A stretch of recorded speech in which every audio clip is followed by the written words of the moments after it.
I feel that there is a stigma based on other, I guess, brands that I think for the betterment of the actual market has promoted fantastically. But I feel that it's almost like Kleenex, right? It's almost like these brands that we attach to certain things that doesn't necessarily encompass the real experience. I feel like those brands have kind of like, I don't want to say monopolized the idea of river cruising, but I think people have in their own way, kind of, because they're constantly marketing, and their marketing has been pretty effective. What's your take on that? Like, what is, So yes, absolutely. And when you think about a new category that so many people know nothing about, and the human brain does like to make shortcuts for decisions. We're bombarded with decisions all the time, right? So that like, hey, I'm going to grab, I'm going to know that. And so it does take us disruptors to disrupt that thought process and say that is one way to river cruise. And I think there's a perception that all river cruises are the same because the ships are small. Most of the ships are 135, square feet. They're only 40 feet wide. They have to go through the locks. But it's just like anything, like a hotel. Like, a hotel is a structure with walls and windows. But every hotel has a unique feel. You walk in the lobby, you greeted by the staff, and river cruising is the same way. And it is so intimate, and it is so flexible. That is one area that I definitely want us to talk a little bit more about. They think it's just like you go, and then you're just like marching around in graves, seeing stuff, and getting back on your shit, and eating your food, falling asleep, waking up, marching out and seeing things.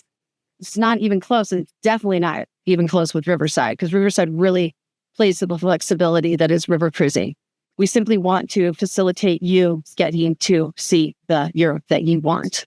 If you're a shopper and spa person, well, then go on the Mozart and, get a couple spa treatments, go use the steam and sauna, get into the towns and go shopping. If you're more adventure, take a bike off board every day. We have bikes on board. We have more adventurous excursions. I kayaked 5 miles under the Pont du Gard. Is one of my favorite excursions in the south of France.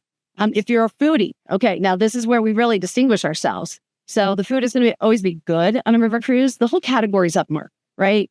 So you can't really compare. It's like if the travel continuum, like from very kind of entry level, economical trip, whatever, we'll just say trip, up to super luxury, river cruising's like this.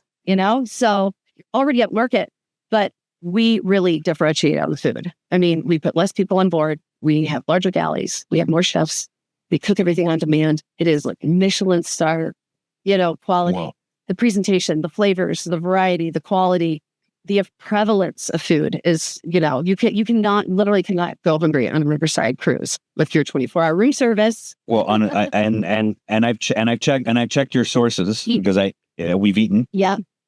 At Riverside, and I could tell you that you're spot on. It was actually, I think, the best meal we had that week on all the ships, and honestly, and an amazing family. Yes, we're the only line that has some on every ship, because we really, she was fantastic. She was so great. She was from Colombia, I think, right? Yeah, she was Colombian. So, we're from Miami, and he's Cuban, so we started talking to her, and I mean, the knowledge that she had, and we told her exactly what we wanted, and she brought exactly what we wanted. I mean, it couldn't have been more perfect. Yeah, but that flexibility is, I think, an amazing topic, because I feel, because of, again, the perception of cruise, that there is a restrictive essence, right, to going on a river cruise, and I couldn't disagree with that type of point of view.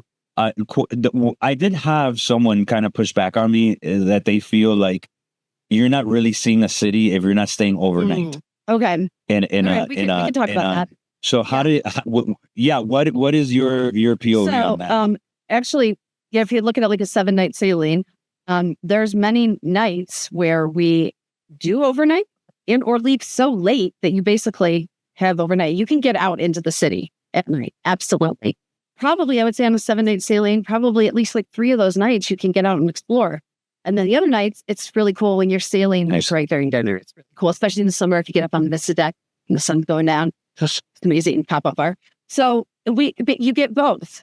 But if you want to do only land, if you want to see 3 cities, okay, great. You stay in the city, then you go to the train station, and then you repeat the thing over. You are going to eat up a lot of your vacation time and logistics. And I don't care how much money you have. Money does not buy you time. And River Cruise gives you time back on your vacation. And you know what?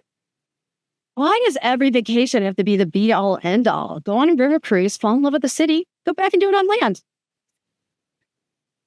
100%. Yeah, it's true.